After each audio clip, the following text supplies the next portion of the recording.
Glad you chose to stop by the channel today. Just wanted to give you an opportunity to really become a part of this community here at the Coach Smook Network. We like to call ourselves the AAA family. The AAA stands for authenticity above all. We just want to give you an opportunity to become a part of this community because we're growing and we're doing something special here as a fan base, not just for Alabama, but the fan community as a whole. We're creating an environment where it's safe to be yourself, be authentic, and meet people who share the same passion you share, whether it's for the same team or not. You can do this by becoming a member of the AAA family. You simply start by just clicking the link provided to you by one of the moderators in the chat, or it'll be pinned to the top of the chat. Click that link, it'll bring you to my homepage. When you get to my homepage, make sure you hit the notification button and turn on all notifications. Understand that there are multiple ways to support the channel, and each level has its perks. You can go through and read each perk. As we continue to grow, new perks will be added to each level. One thing we would like to highlight that all AAA members are greatly appreciated. It does not go unnoticed that you have taken time and hard-earned money to support this channel. Once you join, YouTube is going to ask for some payment information, and make sure you monitor your subscription dates. Also, if you really want to get interactive with the community and find out what's going on, think about joining our Discord family. This is where you can get into all the fan talk of the community, and also there are networking opportunities. Please be mindful that there are rules and that we expect everyone to treat everyone with respect. Also, if you're looking to partner with Coach Smook Network or sponsor, please hit us up at coachsmooknetwork@gmail.com, and our staff will get back to you in a timely manner. I'm your boy Coach Smook of the Coach Smook Network, and I thank you for supporting this channel.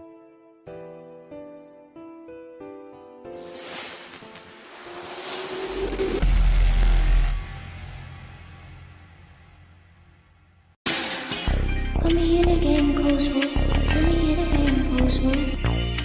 Like, share, subscribe. You know we keep it live. Put me in the game, Coach Smook.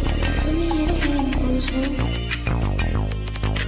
Put me in the game, Coach Smook. Put me in the game, Coach Smook. Put me in the game, Coach Smook. Put me in the game, Coach Smook. Put me in the game, Coach Smook. Put me in the game, Coach Smook. Like, share, subscribe. You know we keep it live.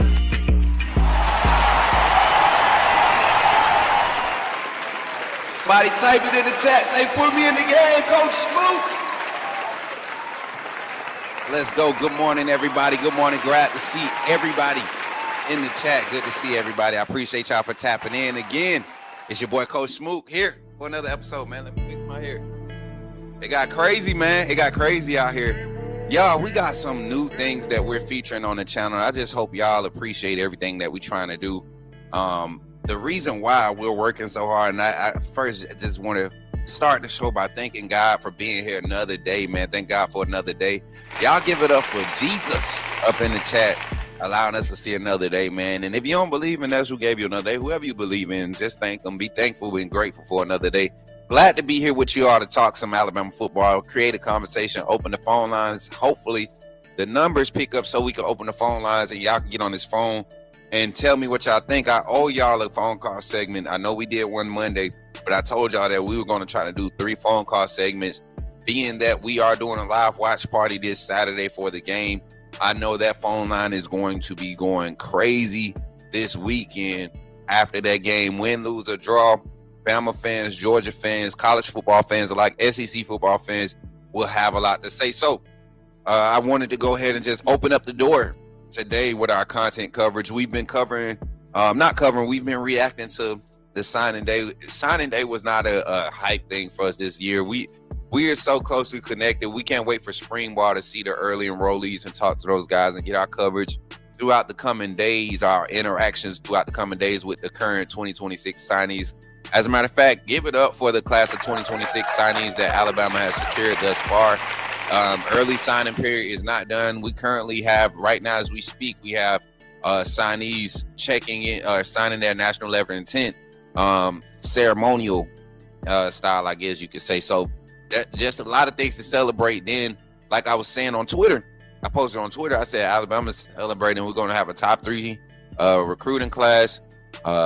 Then I said we're playing in the SEC championship game. We're going to win the SEC championship, and then we're going to have a chance to freaking get that host a first round home game. And I'm going to talk about that today too. A lot of people think if we win the SEC championship, we're automatically going to get that first round bye. Well, if you all know the trend, if you all want to not respect the trend, but pay homage to the trend, which is respect. If you want to be aware of something, your first round bye teams, I think only one team got past. I know all 4 first round byes lost. You know, this time of year, if you're not playing in a conference championship game and then you get a first round bye, it's going to hurt you. It's going to hurt you. And Oregon is possibly sitting in that spot.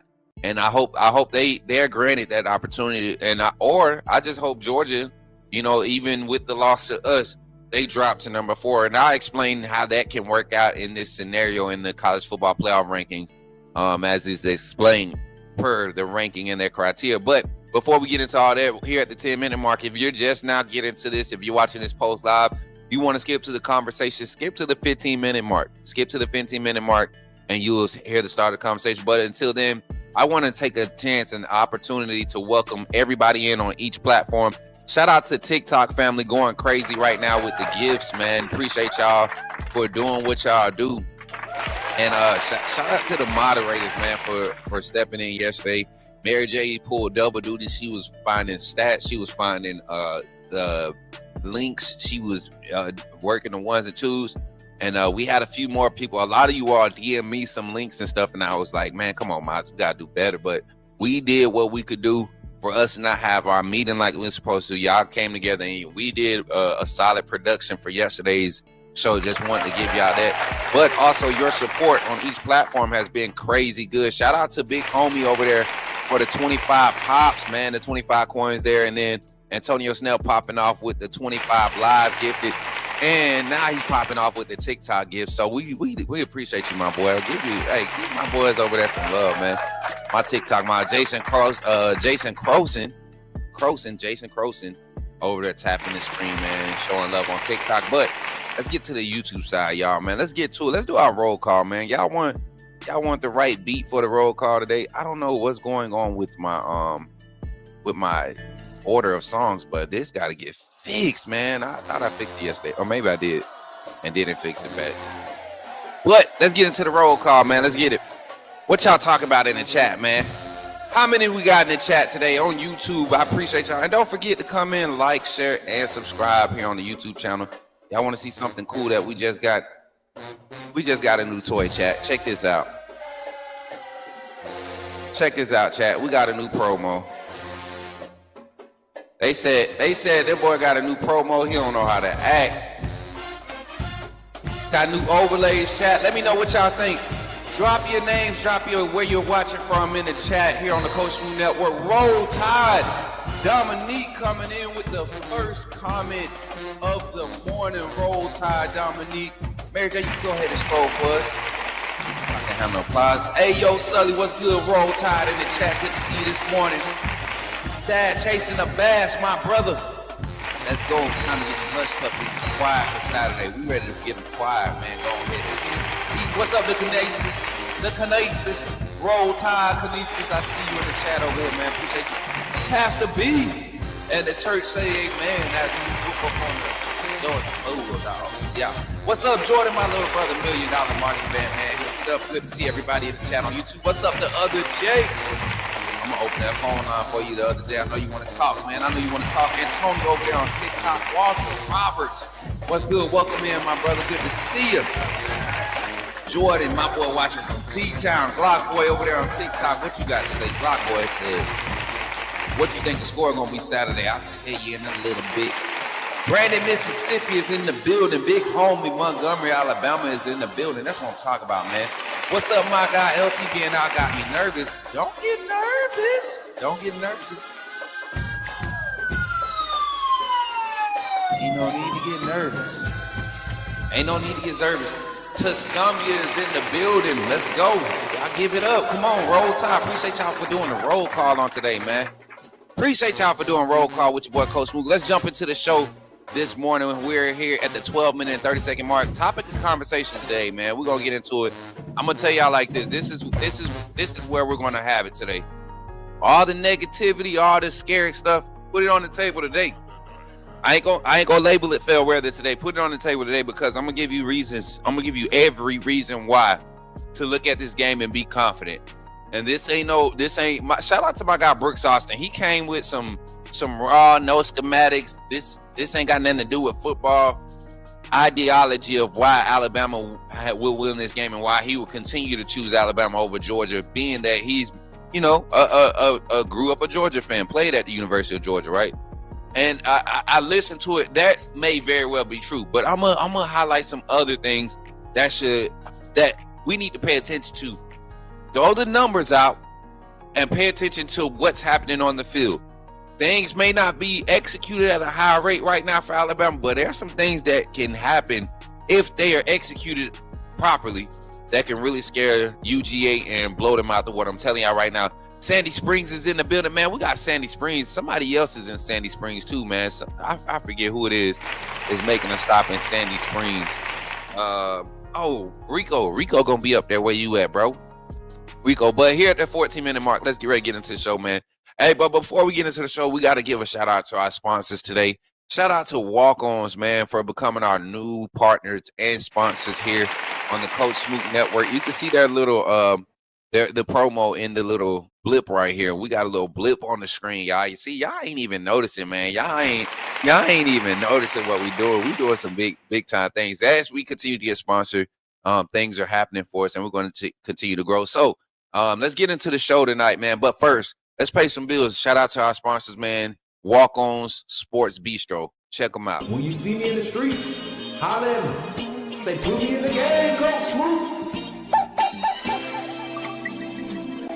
At Walk-On's Sports Bistro, the games are on, the food's delicious, and here you are always part of the team. Welcome to Walk-On Sports Bistro, where every day is game day. Whether it's a post-win celebration, drinks after work, or taking the fam for some made-from-scratch favorites, Walk-On's is your go-to for good times, craft beer and cocktails, and bold flavors for fans of all ages. From melty mozzarella logs to Hall of Fame level burgers. Stop by today or order online or in the app. Walk-On's Sports Bistro.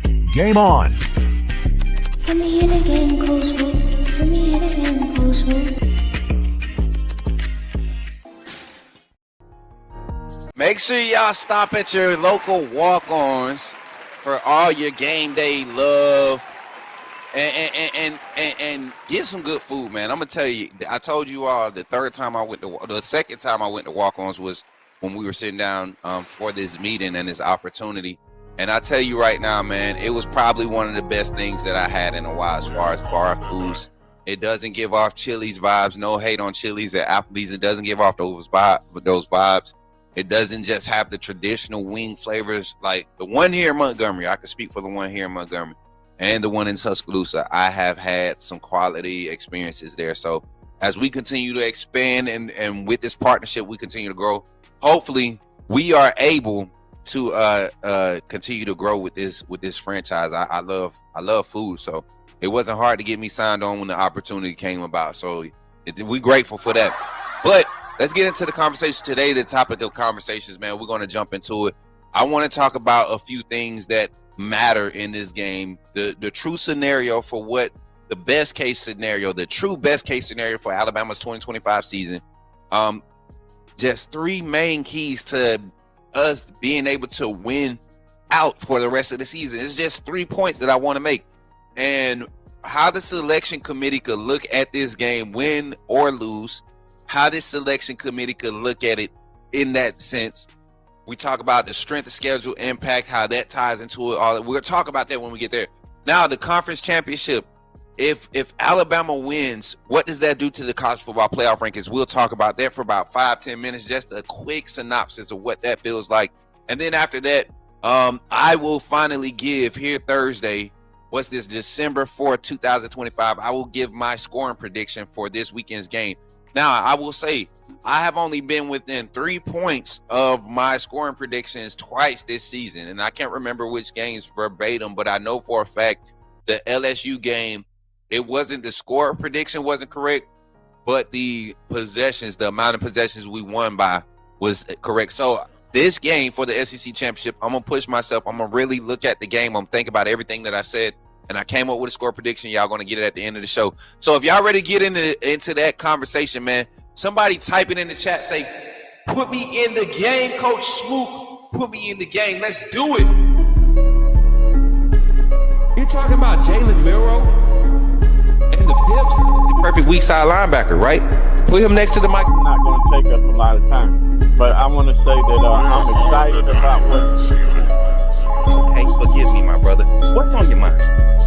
Oh, I'm good. I'm just still sorry for all the other content creators now that we have this mega star back in our presence. Y'all, let's go. Appreciate y'all for being here once again. Let's get into the conversation, man. It's about that time. SEC championship kickoff is literally less than 48 hours. Well, it's a little bit over 48 hours away. You're talking about December 6th, 3 o'clock p.m. kickoff, 3:15ish. We'll be kicking off Eastern Standard Time against the Georgia Bulldogs for the second time this season. And if anybody knows this, it is hard to beat a team two times in the season. It's hard. I don't care what sport it is, basketball, football. Now in the NFL, you see a lot of different variables play into it because of injuries. One team didn't have a starter or had a holdout or a key player held out. But for college football, a lot of your steadies or a lot of your mains stay the same. You're going to call similar plays. You're going to have a scouting report on every play on the roster because that's what's on the roster at the start of the season. So you're going to have somewhat of an idea what's being put on the field as far as what you need to either attack or defend against. So looking at this game, man, we talk about the true scenario for what Alabama has. Can I get a banner, Mary J, that says the real scenario? The real scenario going into this weekend for Alabama winning the SEC championship, okay? The true best scenario. Now, the best scenario, Alabama could go into this game and I could look at the stats and I could say, okay, the first 4 weeks of the season, Alabama was one of the top 10, top 15. I think they were top 10, number 9 in the country as far as overall passing efficiency stats. You were seeing Ty Simpson, he started the season off the first 4 weeks of the season. He started off with a 72% completion percentage clip.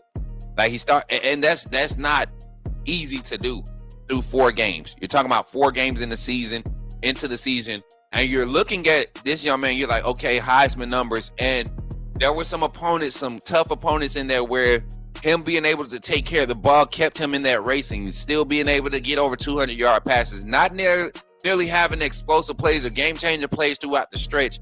But Ty Simpson has seen some high moments in this season. He hasn't had an opportunity to be a playmaker, and I think he has playmaker ability in him if he gets outside his head. So the scenario for this game is, what if, the best scenario, what if Ty Simpson comes in with that relentless mindset, not second-guessing his reads, not allowing himself to get flustered off of negative plays or missed passes, and he just trusts everything that goes into being the quarterback for this system.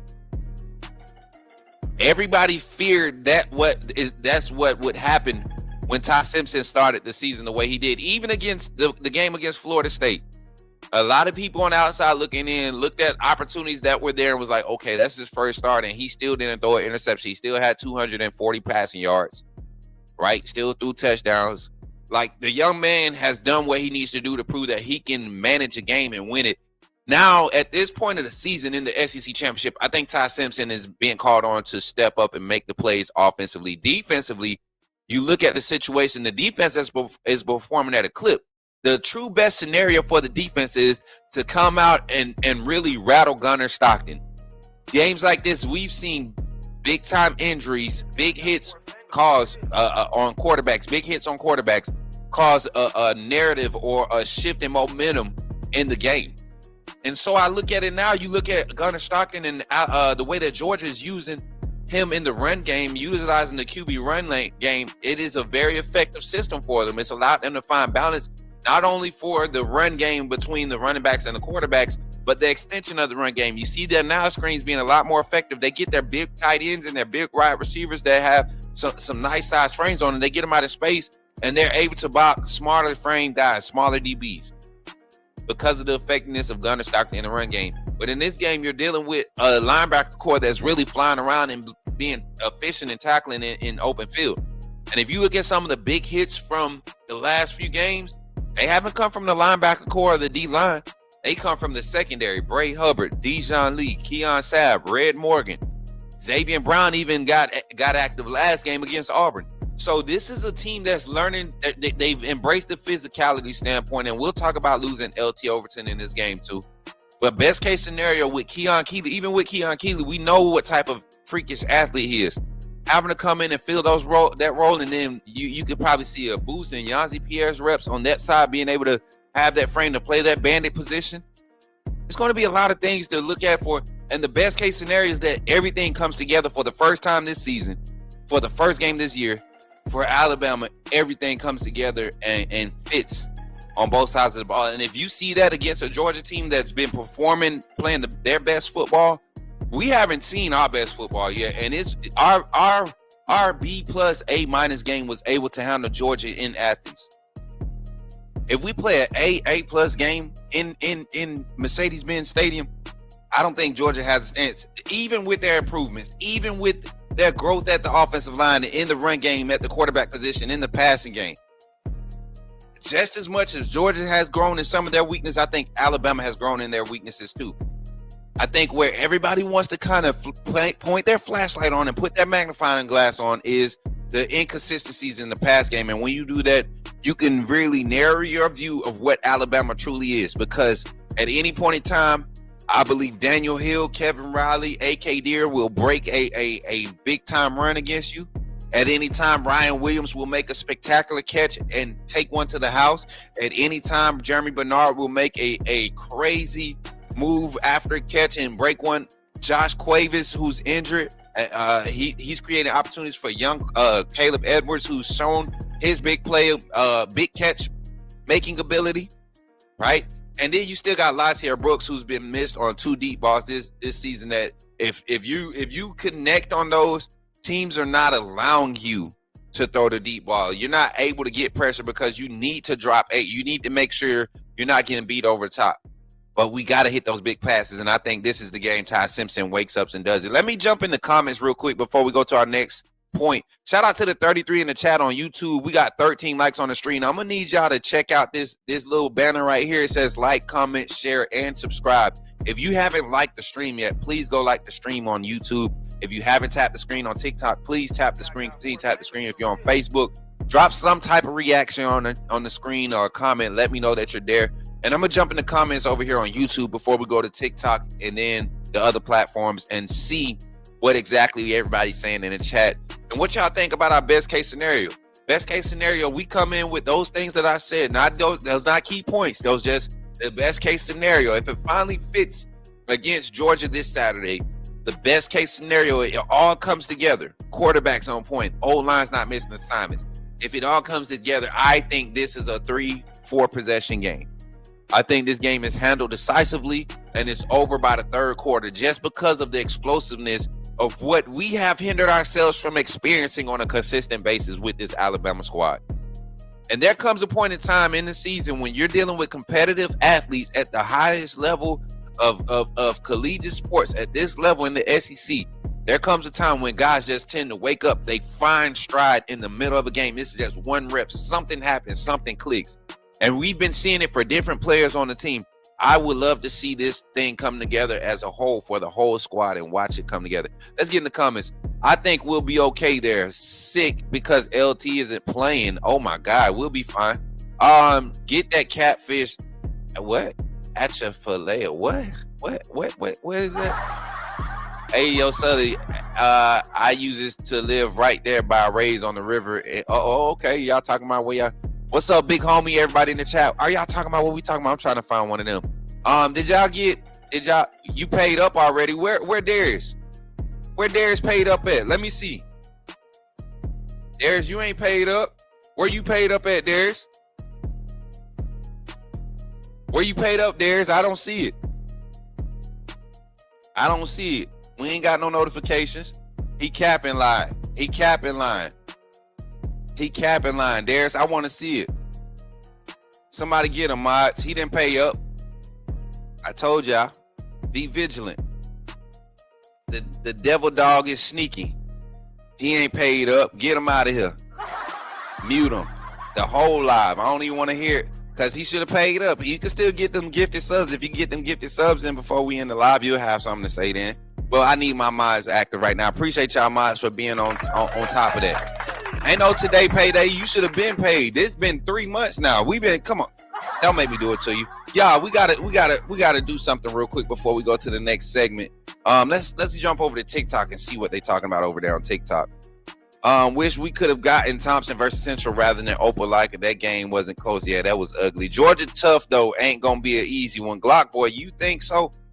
Do you think so? You don't think that Alabama could come in and play that perfect game?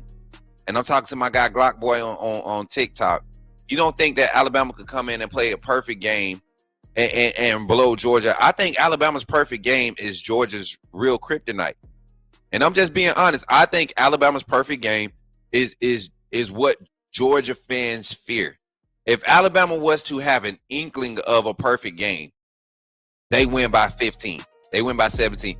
Alabama didn't play a good game. Alabama played a decent game in Athens. A decent game. Let's say B minus. I say B plus, B minus, somewhere in the strong. It was different parts of the team that played decent. We didn't tackle well. They had 200 plus yards rushing. Everything outside of it, we gave us 6 explosive runs. We had 4 drops in that game. We missed 6 tackles in the backfield, I believe. So we played a decent game. If we play better, if we don't drop if Ryan Williams doesn't drop that touchdown, right? If he doesn't drop the other one coming across the middle, if Ty Simpson doesn't take a sack on 3rd and 4 with Josh Cuevas leaking out across the middle of the field, it's a lot of things.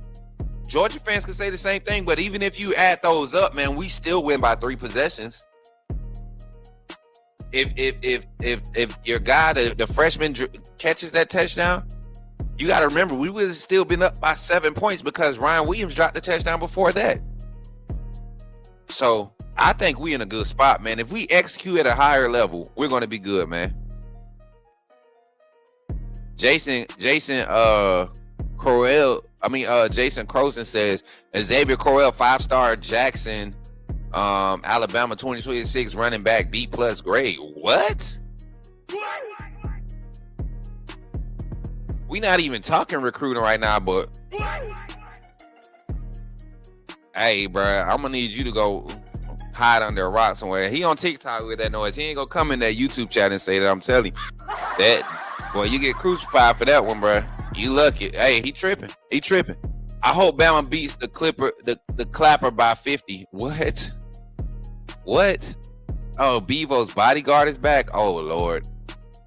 Bevo, what you want, man? Texas ain't in the SEC championship or the playoffs. You have nothing to talk about here. What do you Bevo, put Bevo's comment up, Mary J. Bevo, what do you have to talk about here, man? We got about 2 minutes before we go to the next segment. You got time to respond. What do you got to talk about? Daniel Wright, what's good, man? They said Ryan gonna make us so proud this weekend. I believe it, bro. I do believe you. I think I've been tough on Ryan because I don't like him. No, I'm not partial to any player. When Milroe threw that game for us when it was literally Milroe's fault for the Oklahoma loss, I said it. When people tried to blame him for the Tennessee loss, I wasn't going for that. When people tried to blame him for, who else did we lose to last year? Oklahoma, Vandy. Bama put up 35 points that game.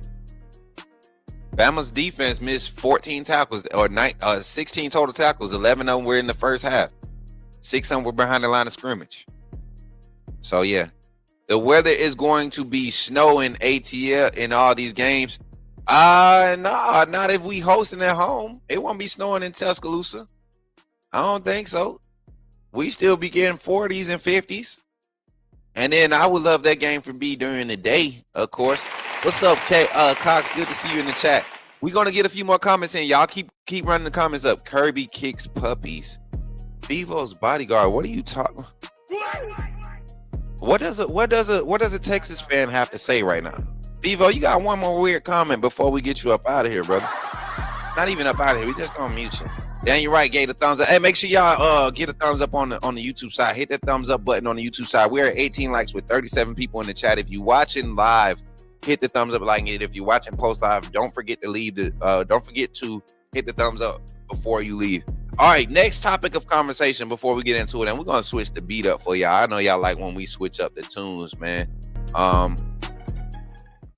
Keys to Bama's key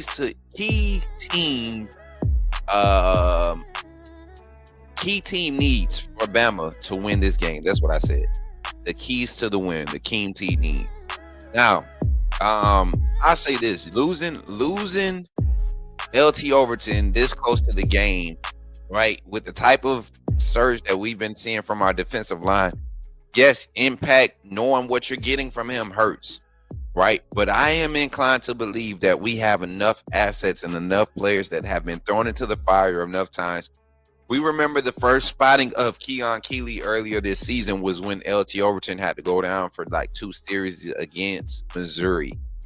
And when Keon Keeley came in, we were crying, not necessarily crying, but everybody was yelling from the mountains, we need to see more Keeley.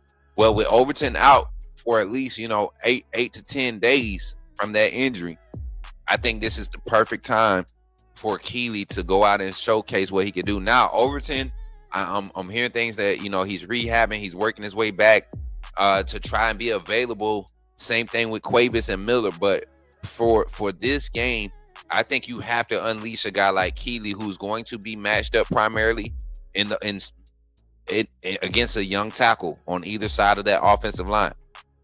And this is a third-year guy. He has the size. You're talking about 6'5", 280, 285.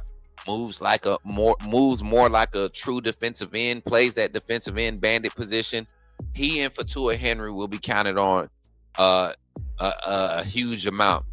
With that being said, not having LT Overton, and even with LT Overton, we saw the first matchup against Georgia that Alabama struggled to help contain the edge with the defensive line. A lot of people try to say it's because of the defensive front. Well, you can still have edge containment with a 3-man front. You can play a 9 or a 7 technique and still have edge containment. Your guys just have to make the proper steps, and your interior at the second level, your safeties, have to be ready to press the line of scrimmage. Instead of taking on blocks, you have to go press blocks and be able to make the right fits on the interior run blocking scheme. So there's a lot of things. There are a few things that we can see to be fixed, but the first key to this game for Alabama to win defensively is for us to contain the perimeter, contain the edge.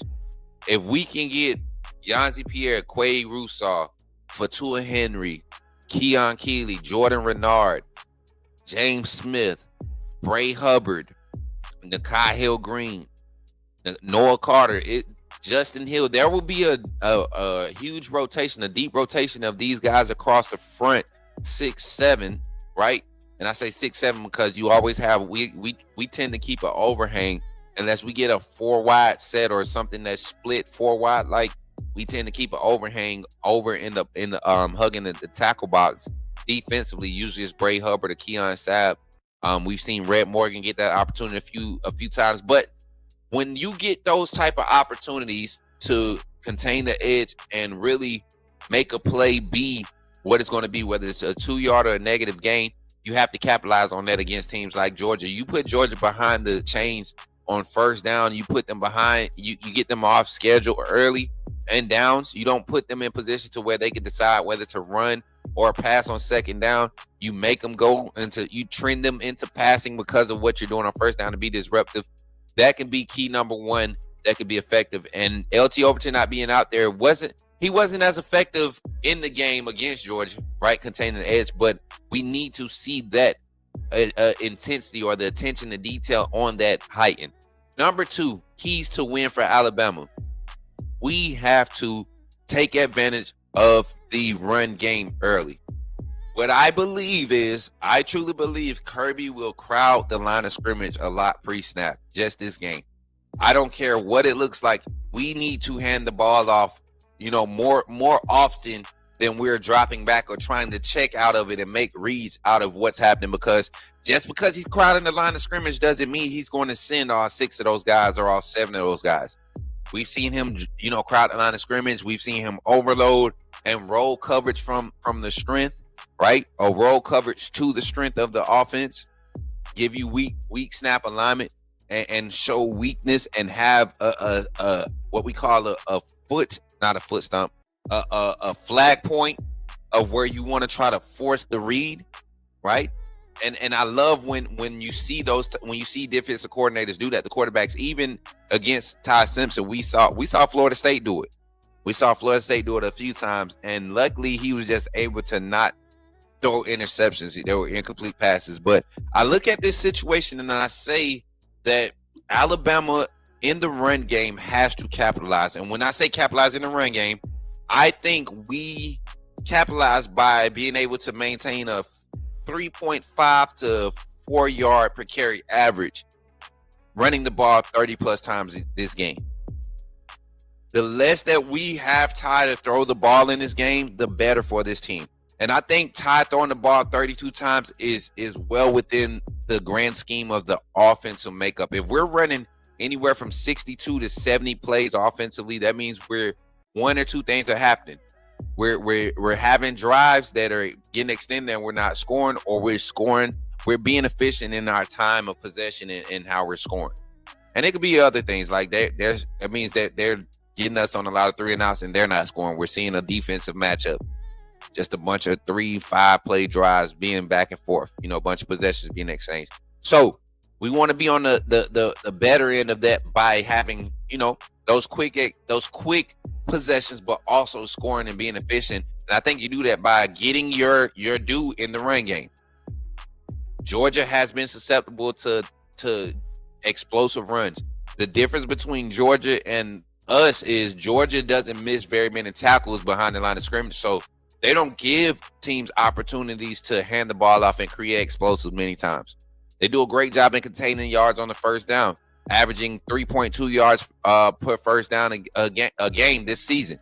Alabama's sitting at 4.9, almost giving up 5 yards for first down. So you can see why it's hard to go and run the ball against Georgia on second down, right? Because they best just about every, let's say at a 30-40% clip, they know that they're going to get you into passing situations. That's what they feel. That's what they do. So we're going to see that. We got to see that run game be the contrast to level that out. And the final point, key number 3, we talked about defensive containment. We talk about the run game being a factor. Composure in this game is going to be key. Ty has to let his emotions, be a part of him. He being calm in his demeanor, trying to stay even keeled, I don't think that's him. The best Ty we've seen is Ty having fun, Ty being expressive, Ty, getting onto his offensive lineman, Ty, being vocal with the sideline. Like, that's the best Ty we've seen. That's the most comfortable Ty we've seen. When Ty's overthinking, when he's at the line of scrimmage or he's on the sideline and he has that look like he's trying to process things before they even happen, right, on the field, not giving himself a chance to experience and be a football player, then that's when we're going to see him struggle. Against a team that overall program-wise, historically, this program carries a certain confidence against Georgia, right? Especially when we play them on neutral sites. Excuse me, I had to sneeze. So if Ty comes into this game and his mind is on the fact that he just needs to play football and he has to play with some intensity, he has to lead by example. If this is a physical game, Ty has to be physical. Use your legs, Ty. That's a part of playing free and playing football. If you turn on Ty Simpson's high school football highlights, go look at him running over all them players, like just running all over the field, scrambling outside the pocket, letting the ball go, just launching it. He has an arm. He has talent. I think Ty Simpson just needs to get out there and play football. So those are my 3 points. Edge containment by the D lineman with LT Overton being out. We're going to see not some new faces, but we're going to see some secondary guys have to step up see how Kane Wommack adjusts, but edge containment is going to be key. I don't think Bobo is going to shy away from something that worked the first time. He's going to try it until it doesn't work. So we got to stop there early. And with the way that Georgia's offensive line and their run game is producing right now with Frazier, I feel like their running style, it matches well with our defensive containment and how we stop the run game.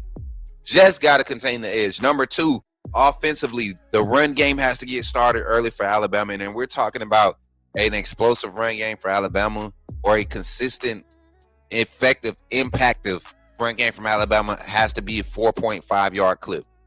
Anywhere from 3.5 to 4.5 yards. Right? It has to be dominant, and it has to be in quantity. The volume has to go up. And number 3, Ty Simpson has to lead by example with his play. Mentally, he has to be who he is. If he is a hyperactive, I know Ty talk a lot of trash. He needs to be that guy. He can be intense and lead this team. That's probably what they need on the offensive side. We need a little pep. Let the quarterback be the guy to do it. That's the one you want to trust to do it anyways. All right. So I appreciate y'all for hearing that conversation. Let me get to the comments before we go to our next break, man, our second break of the show. And then we'll get into the phone lines as we talk about how this game plays out. Well, not how it plays out, but how this game impacts the college football playoff, one, and how, Alabama's win, where does that seeding happen? I want to get you all's thoughts, because I have my own thoughts about it, and I'll make sure I open up the phone call segment with those thoughts. But I want to hear some of y'all thoughts in the chat. So all this typing that y'all doing on YouTube, I appreciate y'all for the 12 people that's chatting in the chat right now. But get on that phone line. Get somewhere in the next 3 minutes, or we'll be ready in the next 3 minutes. Get somewhere in the next 3 minutes and get ready to call into the Coach Smook call-in line here on the Coach Smook Network at the 45-minute mark. Thank y'all for tapping in, man.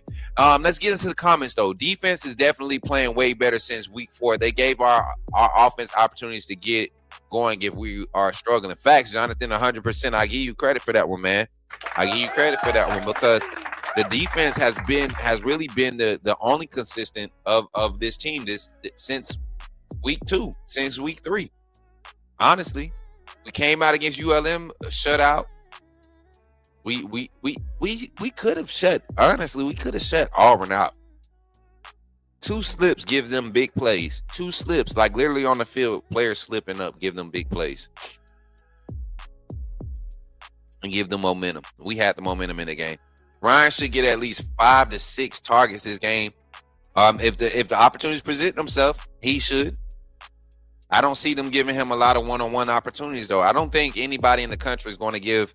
I don't think anybody this year, regardless if he's in a slump or not, nobody's giving Ryan Williams an opportunity to get 5 or 6 targets easy. He's going to have to really work for him. He's going to really have to dig for 5 to 6 targets. And I'm talking about in the facet that we want to see him get it. My guy Square Biz says, fast coach. What's up, brother? Let's leave Zay Mincy off the field. No, I think we need more of Zay Mincy, especially not having Drake Kirkpatrick right now. I think we need more of Zay Mincy. You can look at that score he gave up and say that it was bad. It wasn't bad. They had a double mug look. He came up when he went to break down. That field was bad. Dijon Lee, same thing happened to him. That field was bad. Jordan Hare was bad. I like Zay Mincy, especially as a box safety. I don't want him up top, but I love him as a box safety. Jalen Hale is probably not going to see the field, man. I don't see a realistic opportunity for my boy to see the field, only because of what's happening right now with the wide receiver coaching position. We saw Coach Shep go ahead and make his announcement at Oregon State. As a matter of fact, I do want to give a shout out, man, because I did get a personal message, man, and it felt good. I chose not to, screenshot it and do whatever, but I will once the season is over. And I want to just publicly say thank you to Coach Shep, man. He was probably the first coach on the new regime that came and just sat down and talked to me. And y'all got to remember, I came over as they were coming over, so they didn't know how the media was. They didn't know who I was. I wasn't vetted. My energy and whoever God made me to be is what attracted us to each other. And that's how I found out he had family from Alabama, and he wanted to be at Alabama for a long time. He had aspirations of being the head coach at Alabama someday. And what better way to prepare yourself to be the head coach at Alabama than go get a coaching job where you're needed, where you get to have the opportunity to build a culture and get you some some bearings and some footing as a head coach at this level. So congrats to Coach Shep, more than deserving of the opportunity.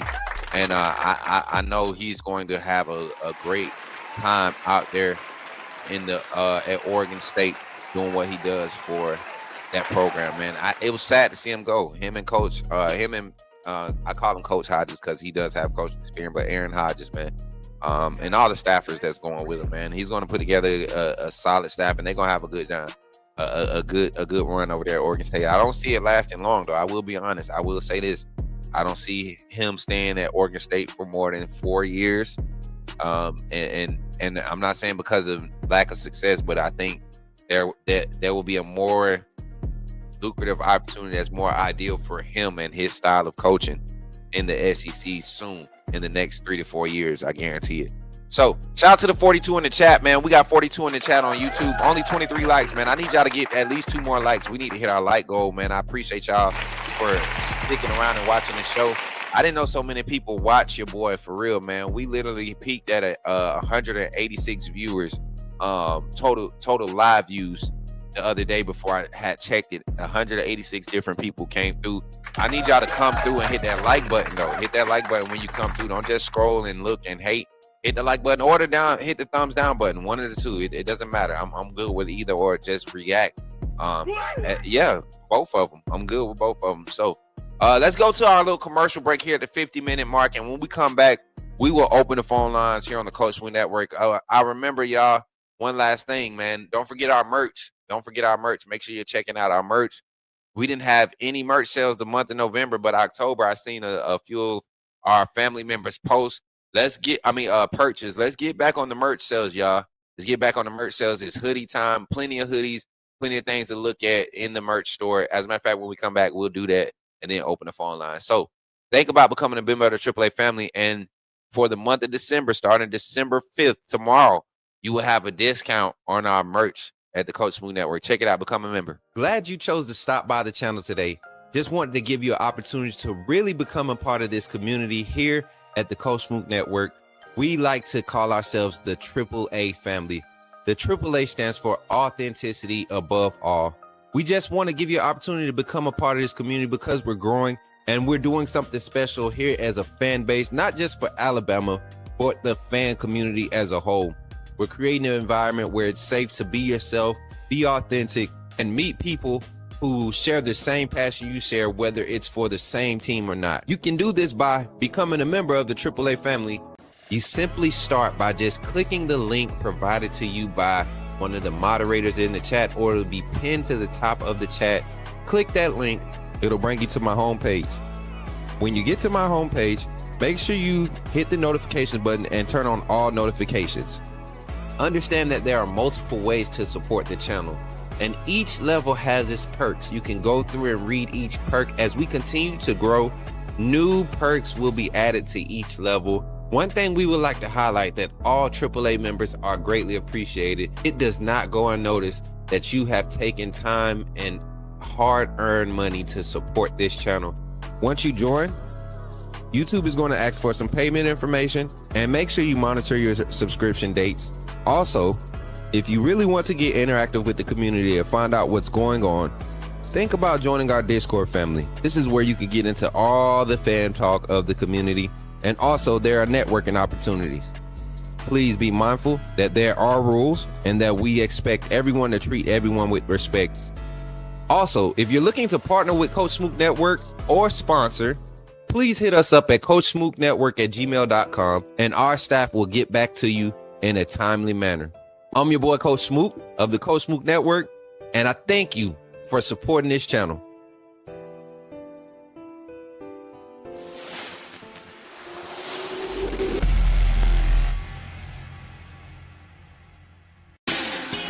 Put me in a game, Coach Smook. Put me in a game, Coach Smook. Like, share, subscribe. You know we keep it live. Put me in a game, Coach Smook. Put me in a game, Coach Smook. Put me in a game, Coach Smook. Put me in a game, Coach Smook.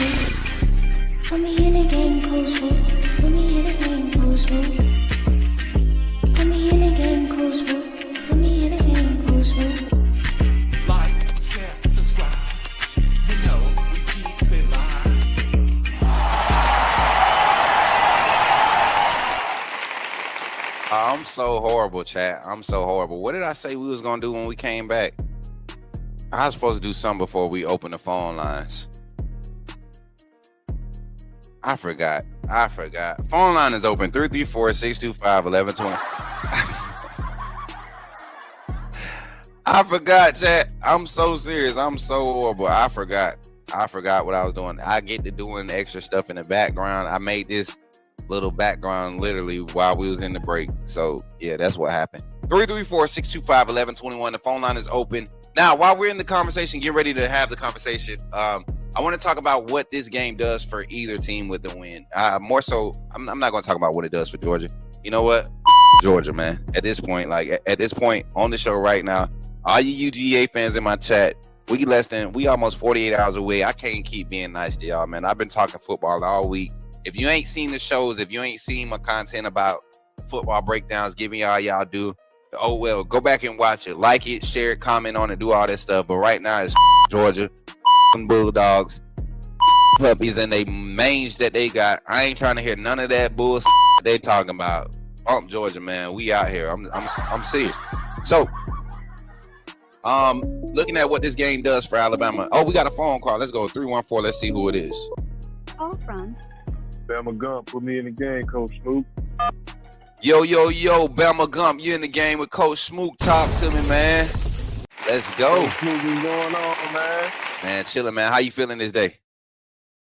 Man, I'm good, man. You know, it's another opportunity for Bama to put a dog in his place, man. You said the right thing, boy. You better say the right thing. Y'all give it up for Bama Gump in the chat, man. What's on your mind today, bro? Talk to me. You in the game, bro. Oh, man. I looked at the injury report, and I seen LT Overton's out. You know, it's unfortunate, but I think it's going to give the younger guys another opportunity to showcase their talents on the big stage. You know, a lot of people saying that this game don't have no meaning. It does have meaning to it. Oh, yeah. You know, Bama want to go out there and they want to dominate Georgia, man. And this is a neutral field this time. I understand it's in Atlanta, it's in Georgia still, but it's not in Athens. And Tide fans travel, you know what I mean? Atlanta is like Bryant Denny East now. Yeah, you know ain't no like. So it is. It's been there. Really, we ain't really worried about the neutral side being in Georgia, whatever, man. But I'm anxious to see guys like Keon Keeley, man. What's the young guy named Collins? I think his name is Landon Collins. Yeah, D tackle. Yeah, the D tackle Landon Collins. You got Fatua Henry in that spot, man. I mean, the guys that we've seen at points and times in the season, Kelby Collins still got the brace on his arm, not full strength, but he's been playing some minutes too. It's all about your perspective at this point of the season, man. And these young players that have been playing spot minutes, this is why they've had to play spot minutes. They need this moment right here for a moment like LT Overton. And like I said, I'm confident in Keon Keeley, man. I've seen him 31 out there. All his reps have been good. Every live rep, I mean, maybe against Florida State, he had those 2 bad reps, but every live rep since then, I can't find the bad one with 31. I want to see more of him. You know what I'm saying? Like, we've been seeing a small sample size. I want to see more. I think this is the game he's going to showcase it, man, for all 4 quarters. We got our boy back, Coach Smook. Got our boy Quay Russaw back, man. I understand, you know, his foot's probably still ain't 100%, but just his presence being out there, man, it's a good thing to see him out there. You can't convince me that it don't make a difference, man. Nobody can tell me in Alabama space, as great as Yanzi Pierre has been playing, right? Quay Russaw being back is a difference. It's like we do not miss a beat from that position. We do not miss any production from the Wolf position. And then to know and to hear from our sources that we could see a lot of both of them on the field at the same time against Georgia due to this injury, even though that was a part of the game plan I believe in anyways, you're talking about, man, what tackle tandem or duo is going to be able to contain those guys off the edge if that's what the assignment is for them. And I think with that personnel group, you don't have the luxury of floating your Wolf and playing that 3-man front. I think with that personnel, you line up for and you make those tackles and those guards be accountable across that front. Yeah, I agree, man. And Kobe, I think the guy from Georgia, one of their top receivers, number 8, Kobe Young, I think he's out too. Yeah, so that's another big body target that Gunnar Stockton won't have. So I think they're gonna try to run the ball early in the offense. Try to get the ball to Zachariah Branch and their tight ends, but there's nothing that Bama hadn't seen. I think as far as with Bama on the offense, but Ty just want to see him check it down. You don't got to do nothing crazy. Just move the chains. Long, sustainable drives like we did when we went to Athens. You don't have to do nothing too crazy. The shots are going to be there. I'm all for him taking the shot.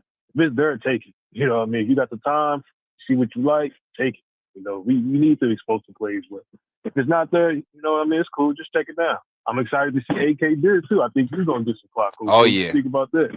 Oh, yeah. I think this is his time. And I'm not ready to see him as the bell cow back, but I think he's the momentum changer. He's your change of speed guy. He's the one to come in. If it's working, you add him, it makes it work better. If it's not working, you need to try something different. That's what you do. You go out there and you create 3 to 4 opportunities in your next play of iterations, next 8 plays of that you call, 3 or 4 opportunities to put the ball in his hands where he's comfortable and he can make plays. Yeah, I agree. Even in the Auburn game, it was I think it was a screenplay for him. He made a nice catch. Yeah. I think he got a first down. It was good to see. He got good hands, man. It's something about the Mississippi running back. Coach G, hey, you know how to recruit, man. Daniel Hill, AK Deer. Mm-hmm. Hey, man, cooking with gas. With gas. But, yeah, I'm excited to see Bama. I think Ryan Grubb is going to try to impose, the wheel early and try to run the ball on Georgia. Just to make things easier so it won't be as much. You know what I mean? Just try to make it more simple for him. But I think Ty gonna do his thing, man. We gonna win. I don't have a score prediction just yet, but yeah, I definitely know we winning this game for sure. 100%, man. If you had to pick a impact player on the defensive side for Alabama, who would be the guy that's really going to make this game be the game, like for Bama? Oh man, I'm gonna be honest. Man. Or give me a position group. Which position group shows up? Okay, I think the linebacker group shows up. Let me be honest. I think they show up. And they have been showing. They haven't been playing bad. I think this is the game they're going to eat because Georgia likes to run the ball. We joke about Kirby being conservative, but that's who he is. I don't think Georgia's going to change anything. They're going to try to run the ball. And the way our D tackles play, they eat up a lot of blocks. So that's just free range for JJ and Kyle Hill and Deontay Lawson to just get tackles. Man, I think each linebacker should have at least 7-8 tackles, in my opinion. Facts. It may seem like a lot, but it's not because Georgia's going to run that ball. 100%, man. Final thoughts, man, as it hit me. Yeah, I got it now. I'm timing it up perfect. Final thoughts as we get on to the last minute of your phone call, man. Final thoughts, brother. Let everybody hear what you got to say. Man. Roll Tide, man. Shout out Coach Smook. Shout out to AAA community, man. Yeah, I know Bama going to roll over them dogs like no other, man. Ain't nothing stop. Roll Tide. Roll Tide, man. Appreciate you for calling in, and you have a good day, man. Appreciate you for supporting Coach Smook Network, man. Y'all give it up for my guy, Bama Gump in the chat, man. Hey, showing mad love getting on that phone line. 334-625-1121 is the phone line, man. I can't wait till we get somebody, another person to help us, Mary J, because what we're doing on this screen right now, if you all are enjoying the presentation of today's show, please put some fire emojis in the chat, because this is hard work and dedication to get this type of production. And Mary J didn't go to school for this. I didn't go to school for this. We ain't got nobody. We ain't paid nobody to be no professional. Like, all this is God just gifting us to do this. So we appreciate y'all supporting, but y'all can't tell me this don't look good, man. That big screen over there in the corner, don't that one look good over there? Guess how much that was, chat? Guess who Super Chat paid for that? Demetrius. Yeah, Demetrius Super Chat paid for that. I'm just playing, y'all. But nah, man, I appreciate y'all for supporting. 334-625-1121. The phone line is open again. What's good, man? Fire emojis in the chat. Tim Keenan III is going to eat that freshman center's lunch. Robbie, I appreciate your comment, man. Now, I do think that Tim Keenan will have success, but I think as far as impacting the game for real from the interior, Edric Hill, London Simmons, 94 and 90. 94 and 90. I'm telling y'all, that pairing, that's going to be the ones that really expose the center guard issues that Georgia could be having. They've been playing pretty good up until now. Like they haven't had a lot of sacks. They haven't been doing a lot of explosive things offensively. They didn't do a lot of explosive things offensively against Georgia Tech, but they were steady up front. Will we be able to create some pressures in the middle? I think Alabama has the personnel to do so. Will they do it is a question to be answered. So I want to talk about what the conference championship does for Alabama. And when I talk about this, I'm more so talking about the college football playoff rankings. And I think I got a screenshot of the current college football playoff rankings. If I don't, I need a mod to post a screenshot in the mod chat on Discord. But I'm looking at it now. I'm looking at the current rankings, and I see that currently Alabama right now is at number 9. Oklahoma is at number 8. You have the head-to-head there. Texas A&M is at number 7. Ole Miss is at number. Wait, I think I might have that backwards. I think Ole Miss is at number 7. I gotta go pull it up, chat. Let me pull it up. Give me 2 seconds. It ain't gonna be hard to find. I want a screenshot of the I want to screenshot the actual graphic so we could put it up on the screen if possible. Somebody could do that for me. Rankings. Here we go. CFP rankings. So you got Ohio State 1, 2, Indiana 3, Georgia, Texas Tech 4, Oregon 5, Ole Miss 6, A&M 7, Oklahoma 8, Alabama 9. So in this scenario right now, I'm Georgia starting center is out. Yeah, I know that's going to be tough for them, but I like their freshman. He was a highly rated guy. So if I'm looking at the current rankings right now, and I'm gonna say this is my prediction, Alabama wins, right? Alabama, because you can't punish teams for playing. You can't pull them out the top 12 for playing in a conference championship game and losing. So we're not gonna put Georgia down to what did they do with us after we lost to Oklahoma? I forget. I think they pushed us down to like 11 or something like that, 10 or 11. So we lost to Oklahoma. They pushed us down after we had been at number 4 going into that game against Oklahoma. You look how far they dropped us. They won't hurt Georgia for losing the SEC championship. Let's say Texas Tech wins, Indiana loses. Texas Tech will then be my number 2 team. Indiana will be number 3. I think you keep Georgia because you can't punish them for losing the SEC championship, and because they have the overall better record with just 2 losses. Well, no, they'll have the same record as us. Dang, I didn't even think about that. They'll have the same record as us with their 2 losses, right? We'll get the head-to-head. We'll be number 4. I had a different synopsis before I came live, and now that I done looked at it, it makes sense. So this is how Alabama, the best case scenario for Bama in their seeding. And I don't want the first round bye, but I think they will do this. The SEC champ with 2 losses will get a first round bye, in my opinion. They will be the number 4 seed. They will go ahead of an Oregon team that's not playing for their conference. This Georgia team will drop down to 5. That will push Oregon to 6. That will push Ole Miss to 7. That will push Texas A&M to 8. Oklahoma to 9.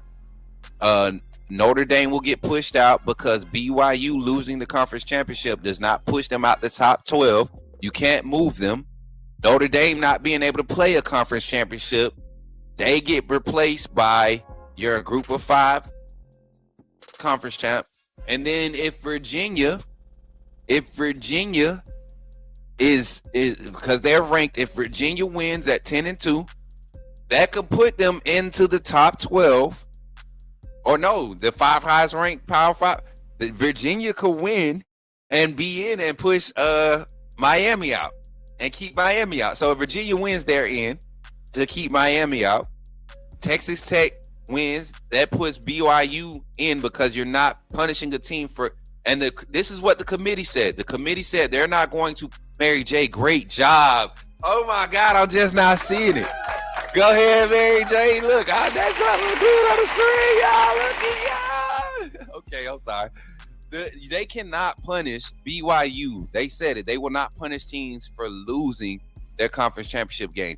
BYU sitting right now at 11-1. You will not punish a Big 12 title contending two-loss Big 12 title contending team and throw them out the playoffs for a team that one has lost both of their ranked matchups against two current CFP eligible teams. Miami currently in right now at number 12. You lost to them, and to A&M at number 7. I don't care when it happened. We're talking about resumes. I don't care when it happened. And you may look good right now with what you have in front of you, with what you've been able to do. But that's my early thoughts on it. Let's get Caden on the line. We got Caden, y'all. Call from. Hey, the diesel free Coach Smook. Yo, Caden, what's up, man? You're in the game. Talk to me, man. Good. How you doing, Coach Smook? I'm wearing my lucky game-worn James Harrison jersey at the moment right now. Oh, okay. Okay. How's that going for you? Shout out to my homie, James Harrison. Man, there's nobody else like the man. Legend. But as you know what, I'm looking at the top 25 teams in college football, especially the top 12 right now. Alabama's in a good spot right now, number 9. Moved ahead of Notre Dame. Now, let me be honest. Alabama has a better schedule than Notre Dame. Let's be fair. I mean, Alabama's played a lot of tough teams in their schedule. Let me be completely fair about that, Coach. And Notre Dame, who the rest of their games they play? Nobody. So why should they even be in the top 10? They lost to Miami and Texas A&M. Bruh. Like, seriously. I don't know, man. It ain't making sense to me, Kaden. And I said this yesterday. I said this before they released the rankings, or 2 days ago. I truly believe the committee they got help with A&M losing. They did get help with A&M loss. They got help with the way that Georgia handled Georgia Tech. They have help because of the situation in the ACC. They have help because now, if Virginia wins, they outright win the ACC. That's a Power 4 conference, and they are already ranked in the top 25. The CFP says the top 12 teams, the automatic bids will go to your 5 highest ranked Power 4 teams. If Duke wins the ACC, they're not ranked in the top 25. That's why the ACC would not be represented. Duke, even though they're a conference champ, would not be able to push themselves into the top 25 college football playoff rankings. No, I get you. So with how it shapes out, and Notre Dame not wanting to take advantage of that very conference that they got the invite to. Oh my God. Let me hold on. Caden, I'm gonna have to take a few minutes. All right, Caden, listen. I got something, and this is me just as it comes, as it happens. Notre Dame was asked to join, or was encouraged to join a conference 3 years ago. Yep. When Notre Dame turned down the opportunity to join the ACC after beating Clemson, I believe it was, and Louisville. After beating Clemson. When they turned out an opportunity to do that, I think they screwed themselves going forward for the college football playoff, because now if you don't win those 2 out of conference games that you've been using on your schedule to lose, to pad your strength of schedule, but you've been going in there and losing them.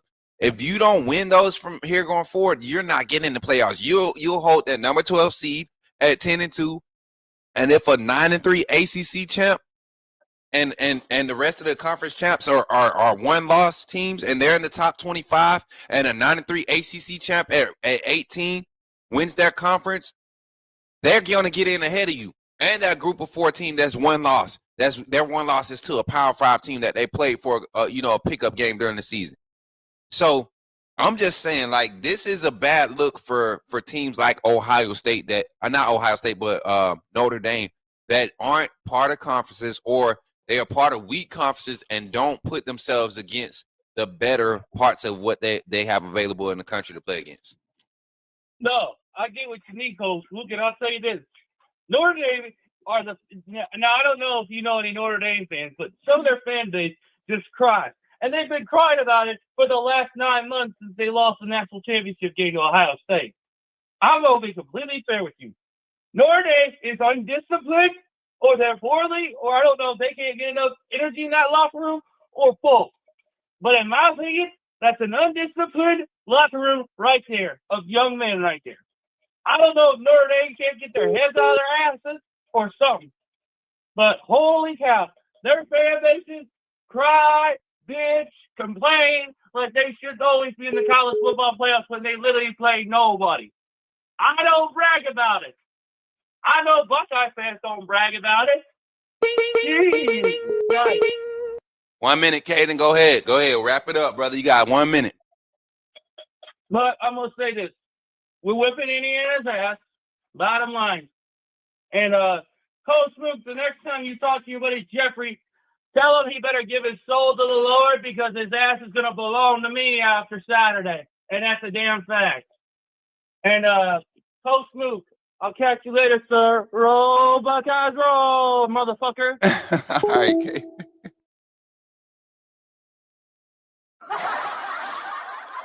Y'all, man, y'all can't tell me that junk ain't funny, man. Y'all can't tell me Caden ain't funny, bro. Who he told me? Which one he told me to tell that? Somebody clip it. I need that. I need that clip ASAP, right now. Y'all give it up for Caden for the phone call. 209, I saw you called, man. You can call back, whoever that was, 209. I don't know your name. They look like a first-time caller. You can call back today, 334-625-1121. Get on the phone line. If you're watching the show, make sure you're watching the screen to know when there's somebody on the line so you don't waste a phone call or you don't have to get sent to the voicemail. We don't have call waiting yet. Y'all gonna have to continue to support your boy. We almost there. We trying to get our numbers and analytics up to where the call-in show is humming, where we have at least 5 callers on the scheduled call-in shows. This is not a scheduled call-in show. This was the impromptu call-in segment. But the 5 callers on the scheduled call-in show is if we can get that consistently, you know, week in, week out, even in the off-season, which off-season call-in shows are hard, man. Off-season call-in shows are hard. But if we can get that, y'all, I think we'll be on the call queue. I think it'll be worth it. It'll be a good investment for that. But shout out to y'all, man. I didn't realize. Okay. Oh, yeah, Mary J, because you got control over it. Yeah. Jeffrey, you want me to tell Jeffrey? I got you, man. I'm going to tell Jeffrey for you. I got you.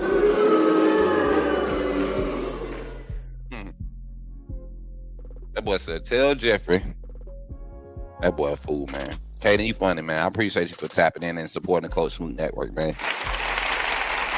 Look, a win for Alabama. Like I said, Alabama goes up to number 4. Texas Tech will move to number 2. Indiana will go to number 3. Georgia will go to number 5. Oregon 6. Texas A&M 7. So let's look at these matchups.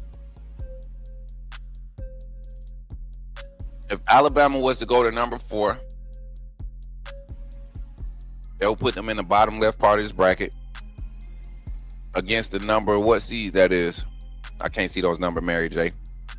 I can't see. Hold on, let me see if I can scroll down here and see it better. I'll full screen it. We can move the overlay and the banner. I got the overlay. All right, so if Alabama was to take advantage, as a matter of fact, I could do like this, can't I? Yeah.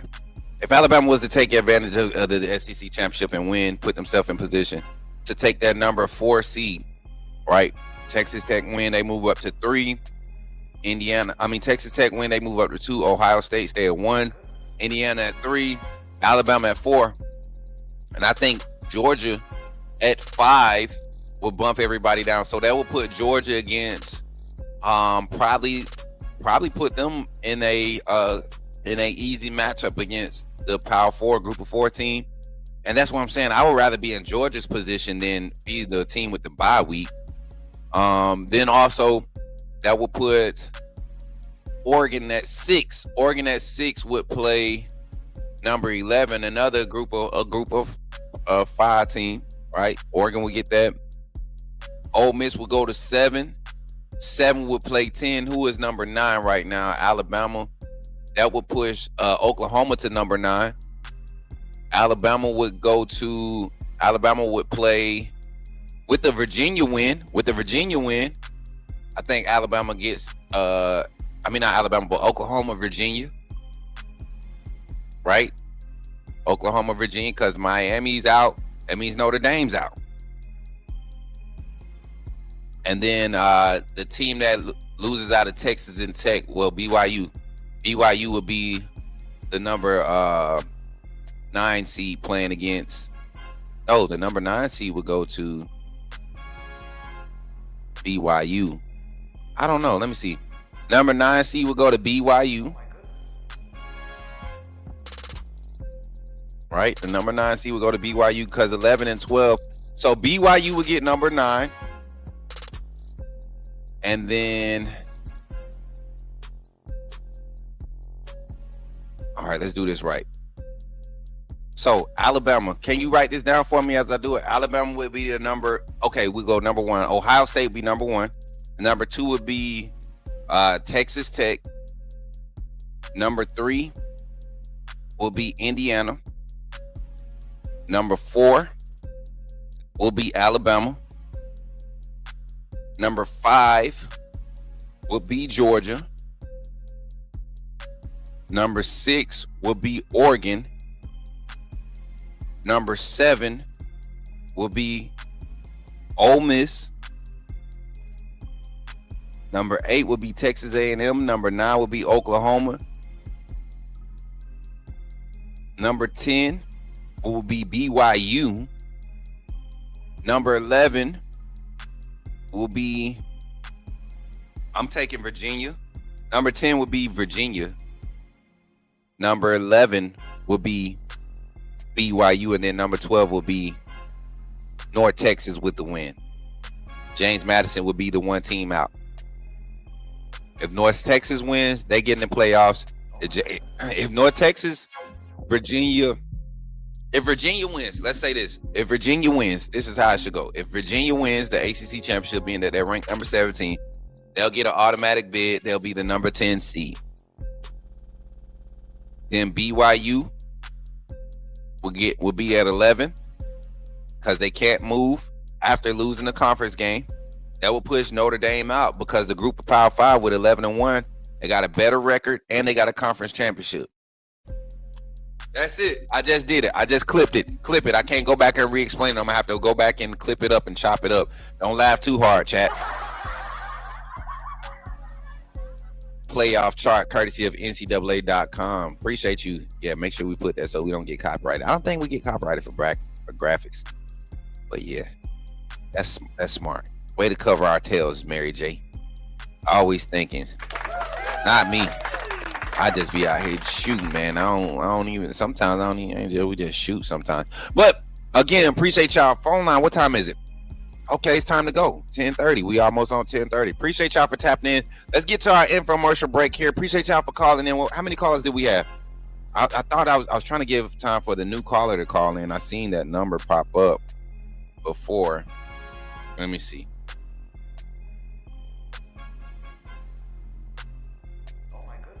I was trying to see, was they ready? Let me see. 2? Okay. We had 2 new callers today. I just don't see BYU losing and still being in it. They have to be. They have to be, Square Biz. You want me to tell you why? The committee told us we can't move you for losing a conference game. If there was no conference games, if there was no conference championship games. I keep saying conference game. If there was no conference championship games this weekend, this 12 teams in this top 12 right now would be going to the playoffs.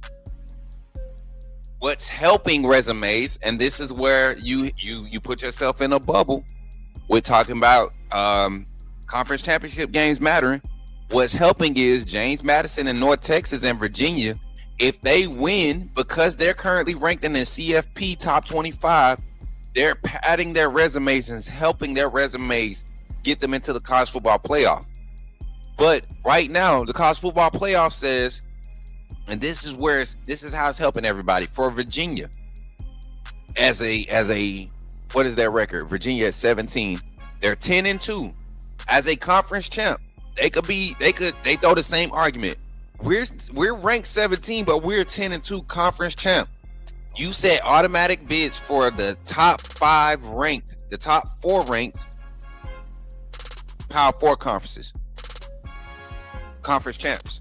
So you get an automatic bid. That don't mean you get a first round bye. You get an automatic bid. That would mean Ohio State, Texas Tech, right? That's Power 4. That's 2 different conferences.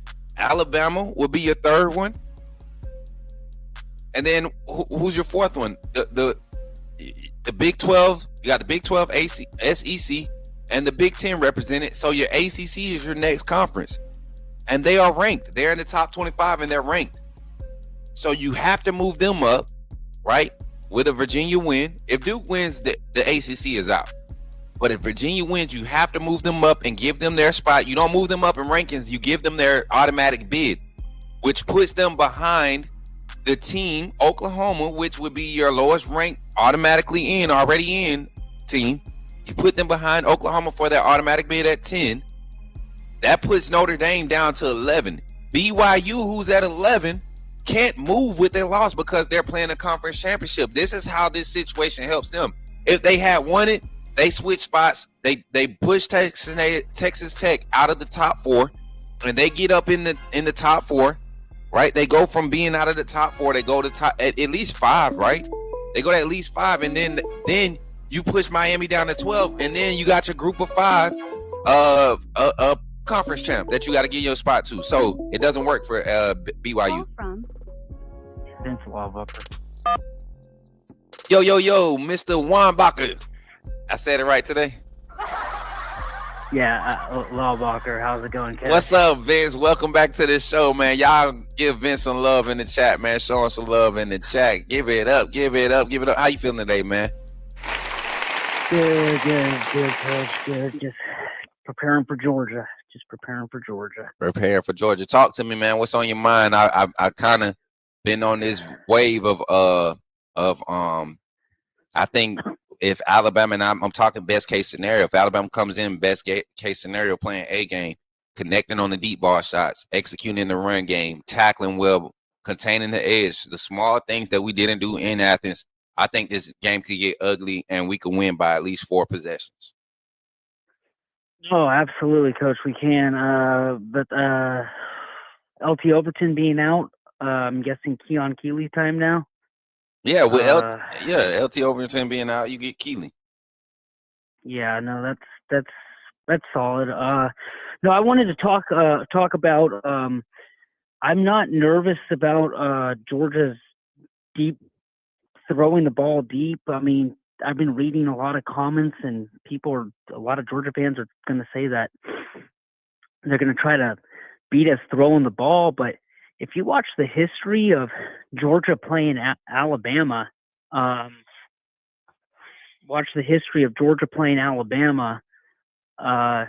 Kirby, I don't know what it is, but they just get too conservative.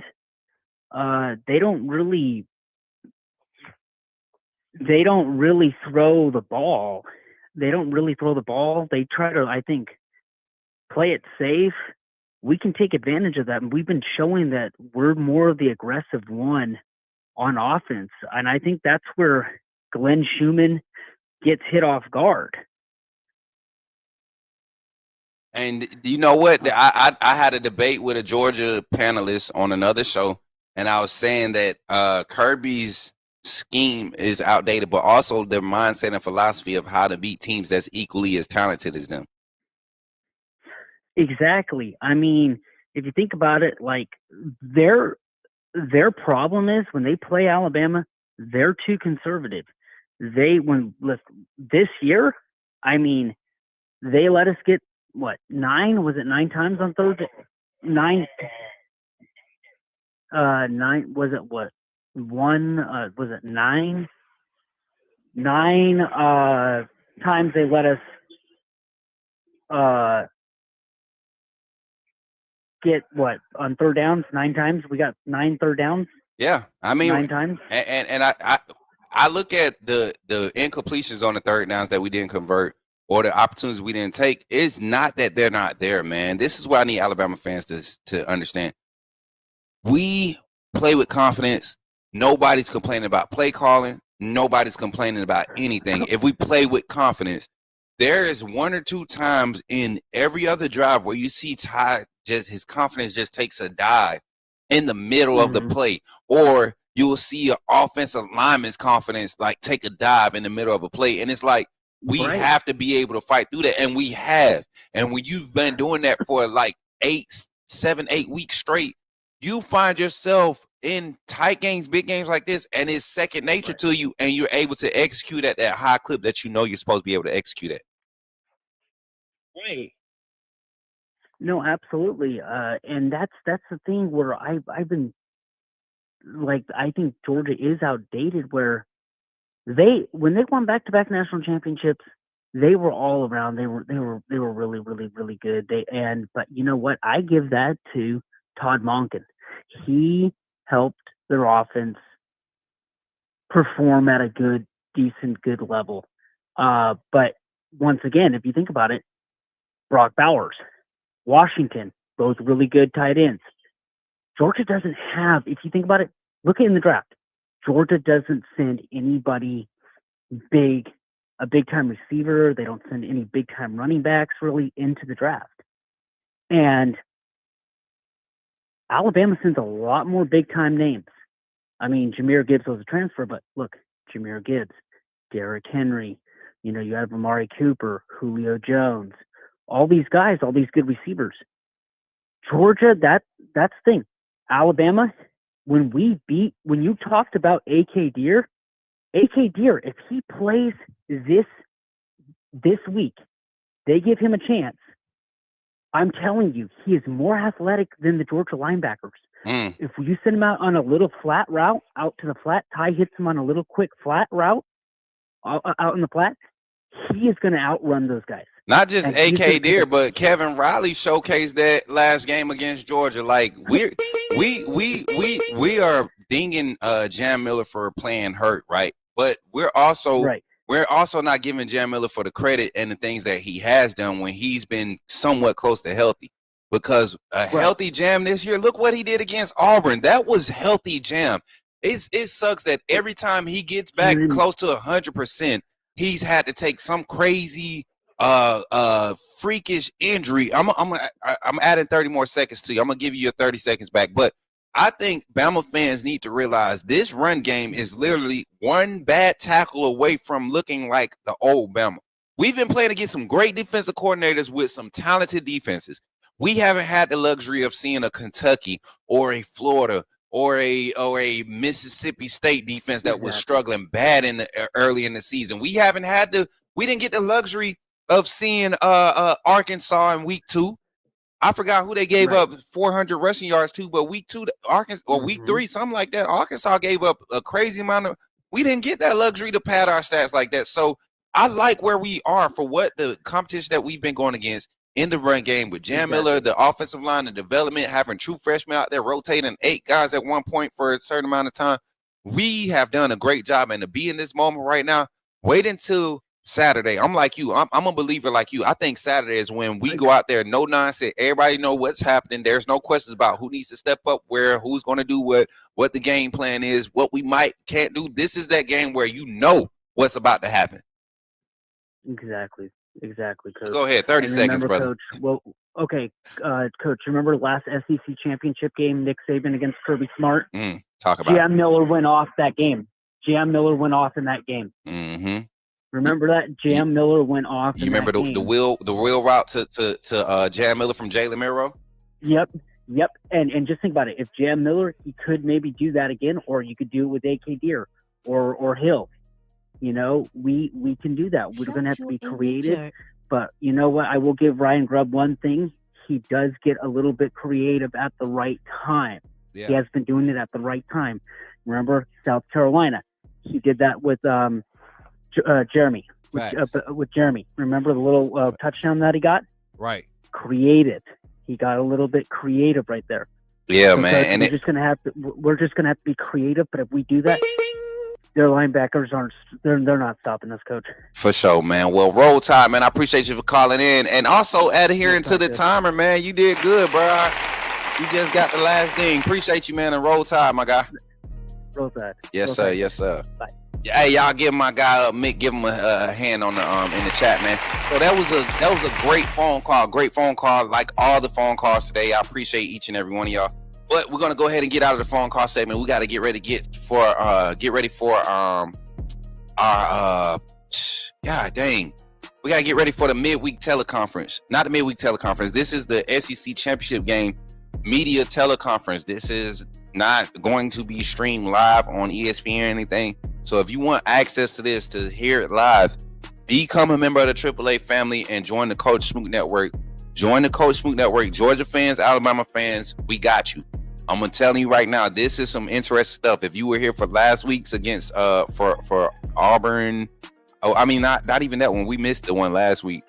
Whichever was the last one we've done, and everybody, we had a nice crowd. It was pretty interactive and pretty fun. So if you want to be a part of that, think about becoming a member of the AAA family and joining the Coach Smook Network. And thank y'all once again for the 25 likes on stream, 25 plus likes on stream. We have a total of 31 likes on stream. Appreciate y'all, man. And yeah, let's get into it. This is how you join the AAA family. Check it out. Glad you chose to stop by the channel today. Just wanted to give you an opportunity to really become a part of this community here at the Coach Smook Network. We like to call ourselves the AAA family. The AAA stands for authenticity above all. We just want to give you an opportunity to become a part of this community because we're growing and we're doing something special here as a fan base, not just for Alabama, but the fan community as a whole.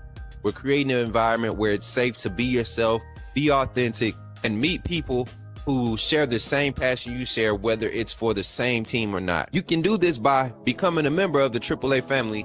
You simply start by just clicking the link provided to you by one of the moderators in the chat, or it'll be pinned to the top of the chat. Click that link. It'll bring you to my homepage. When you get to my homepage, make sure you hit the notification button and turn on all notifications. Understand that there are multiple ways to support the channel, and each level has its perks. You can go through and read each perk. As we continue to grow, new perks will be added to each level. One thing we would like to highlight that all AAA members are greatly appreciated. It does not go unnoticed that you have taken time and hard-earned money to support this channel. Once you join, YouTube is going to ask for some payment information, and make sure you monitor your subscription dates. Also, if you really want to get interactive with the community and find out what's going on, think about joining our Discord family. This is where you can get into all the fan talk of the community, and also there are networking opportunities. Please be mindful that there are rules and that we expect everyone to treat everyone with respect. Also, if you're looking to partner with Coach Smook Network or sponsor, please hit us up at coachsmooknetwork@gmail.com, and our staff will get back to you in a timely manner. I'm your boy Coach Smook of the Coach Smook Network, and I thank you for supporting this channel.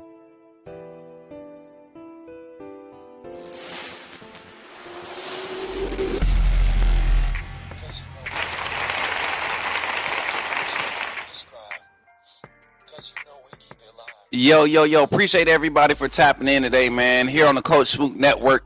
Like I said, man, we're doing things to help us grow. We're just continuing to just do what we do, man. Listen, if you have not seen it, man, there is a flyer out now. And I spelled it right, Mary J. I fixed the spelling on it, so don't laugh again. But the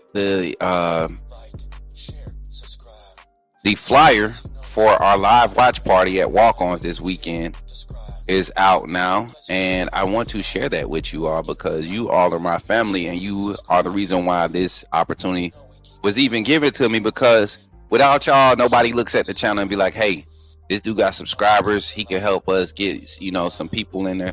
But check this out, man. This is the watch party graphic for this weekend, this Saturday. If you're in the area, Montgomery, Alabama, we're gonna open the room at 2:30 p.m. Central Standard Time for to watch the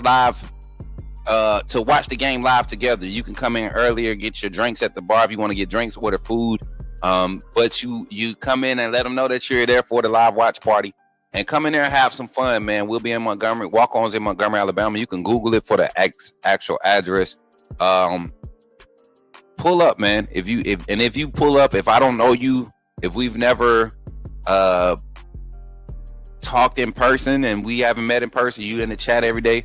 Hey, introduce yourself with your name, and then we can exchange all this stuff. So, because I love to appreciate our supporters, especially when you all recognize your boy while I'm out live, like in real life. That's some crazy. Like, I never would have thought, being on the internet as much as I am, I would run into people that will recognize me or care enough to recognize me, like, yo, that's the dude from the internet or from YouTube. So that's pretty cool to experience that. So whenever y'all see me, man, I'm always down to take pictures. As a matter of fact, I might ask you for a picture, because it's more of an honor for me to be recognized than to just for you to recognize me. I'm not trying to be a celebrity, but it does feel good to know that we're doing it. Big Frank said he gonna pull up. Hey, Big Frank, you gonna pull up on your boy for real now? Don't come in there crying with that fair weather mess. Don't come in there crying with that fair weather mess. You come in there with that fair weather stuff, I'm gonna call you out. We're gonna be live too. I'm gonna put you on there. But nah, pull up, man. I definitely would appreciate your support, man, for real. It'd definitely be great to see actual people of the AAA family that watch the show weekly, week in and week out, say some things. Big Frank, since you here and I got about 7 minutes of time, what you got to say? What is that Big Frank that be crying about Ryan Williams all the time, chat? Is that him? Y'all let me know before I ask. Big Frank, is that you? That be crying about Ryan Williams, talking about I was wrong about Ryan Williams, and you ain't been back since that man ain't had a catch. But I'm telling you, where you been at, Big Frank? I just realized who it was, man. Big Frank, where you been at, dog? Nah, man, welcome back. That is you. Good to see you. You never been in fair weather? When is the teleconference? Teleconference starts at, I'm sorry, I almost forgot to tell y'all the doggone time. I'm over here talking. That boy say he ain't never been in fair weather. We're gonna see. Is that you, Big Frank? You love Ryan Williams? That's Big Frank then. That's Big Frank. He ain't want to say it outright. But that's Big Frank. That boy fair weather, man. He thought Ryan Williams was gonna go off. I told you that boy gotta grow. I better listen to your boy, man. I'll just be talking, man. I be talking about what I'm talking about. Give that boy a chance to grow up, man. He ain't that dude yet. Mike Jones, you pulling up to the watch party? That'll be crazy good if you do. I wish everybody could pull up. So today, the teleconference kicks off for members only. It's a members only live. It kicks off at 12:30 p.m. Central Standard Time. And then that's going to be Coach Smart be going first, and then Kalen DeBoer be going after that at 2 p.m. So they'll get 30 minutes apiece. We'll sit here, we'll react, we'll watch it with the music in the background like we always do. Members only though. Big Frank said I twisted your post. What post I twisted? I ain't never seen you post, man. What you talking about, man? What you talking about, man? Wrong guy. Wrong show. Oh yeah, wrong show, buddy. I'm sorry. I don't twist nothing. I only read what you write. But I appreciate everybody for pulling up again. Thank you TikTok for interacting today and showing love, commenting all the gifts and everything on that side of the map of the post. We appreciate each and every one of y'all. And again, shout out to Walk-Ons, our sponsors here on the Coach Smook Network, have already done some great things for us. We look into y'all continue to support, man, and continue to donate. If you have not seen the charitable donation opportunities, everything you donate directly through PayPal, Cash App, and Venmo, a percentage of it is donated to charities. And then shout out to all of the other organizations that have partnered with us to help us continue to grow and continue to push the grow this community so that we can spread positivity amongst the college football sports fan bases and create some energy around creative, informative information spread, right? So once again, thank God for being here. I want y'all to be grateful for being here. What's good, Jason? Good to see you in the chat, man. We was just closing it out. How much time I got? I want Jason. You know what? Never mind. We'll wait. We'll do a show together. Probably have to do one later on tonight. I don't know. But appreciate y'all, man. Big Frank, what are you talking about? He said, I know. I don't know. Anyway, appreciate y'all for tapping in. And remember, When you see me in the streets, holla at me. Say, put me in the game, Coach Smook. I'll catch y'all on the next one. Y'all be blessed, chat. When you see me in the streets, holla at me. Say, put me in the game, Coach Smook. At Walk-On's Sports Bistro, the games are on, the food's delicious, and here you are always part of the team. Welcome to Walk-On Sports Bistro, where every day is game day. Whether it's a post-win celebration, drinks after work, or taking the fam for some made-from-scratch favorites, Walk-On's is your go-to for good times, craft beer and cocktails, and bold flavors for fans of all ages. From melty mozzarella logs to Hall of Fame level burgers. Stop by today or order online or in the app. Walk-On's Sports Bistro. Game on. Put me in a game, Coach Smook. Put me in a game, Coach Smook.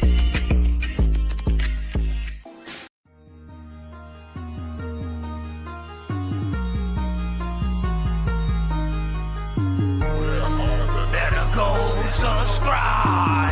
You do roll with the tide. I'm down in the gun with Coach Smook. Through the game, roll the tide, roll the